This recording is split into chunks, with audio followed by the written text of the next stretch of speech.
Valmiki tiger reserve foundation की स्थापना साल 1994 में हुई थी, जिसका उद्देश्य जैव विविधता संरक्षण, लुप्त होते जंगली जीवों की सुरक्षा और पर्यावरण से बेहतर विकास में मदद करना है।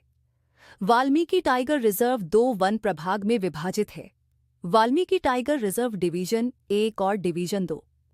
इसके 8 रेंज हैं, जिनमें से 3 रेंज मंगू, राहा, वर्धना और राग प्रमंडल 1 में आते हैं, जबकि हरना, टांडव, गणौली, वाल्मीकि नगर और मदनपुर प्रमंडल 2 में आते हैं।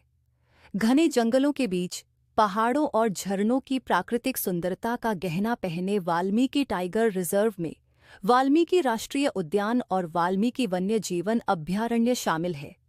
वाल्मीकि टाइगर रिजर्व वन क्षेत्र लगभग 901 वर्ग किलोमीटर को कवर करता है, जो जिला पश्चिम चंपारण के कुल भौगोलिक क्षेत्र का 17.4% है। रिजर्व का परिदृश्य चट्टानों, टीलों, घाटियों, पहाड़ियों, नालों के चित्रात्मक के साथ हिमालय के शिवालिक की तलहटी में मौजूद घने जंगल, खुले घास के मैदान, दलदल और नदी के किनारों को समाहित करता है। वाल्मीकि टाइगर रिजर्व के भीतर आर पार गुजरती घुमावदार नदियां, धाराएं, नाले और नहरें, दलदल और घास के मैदान हैं। गंडक नदी वाल्मीकि वन्यजीव अभयारण्य की पश्चिमी सीमा को छूती है और वाल्मीकि नगर से होकर ही भारत में प्रवेश करती है। सोन्हा और पचन जैसी 2 छोटी नदियां इस त्रिवेणी से जुड़ती हैं, जिसे नेपाल में नारायणी कहा जाता है। हरहा-मसान नदी वाल्मीकि के जंगलों से निकलती हुई दक्षिण में बूढ़ी गंडक का रूप धारण करती है।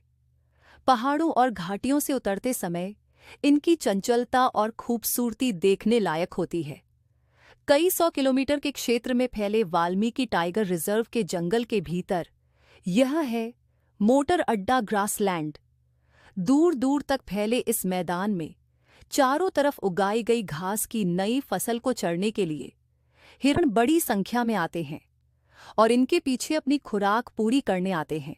बाघ और तेंदुए जैसे मांसाहारी जीव। यहाँ प्रकृति अपनी बनाई परजीवी के सिद्धांतों को पूरा करती है। संगीत। वाल्मीकि टाइगर रिजर्व के डिवीजन 1 के गोवर्धन रेंज का जंगल एक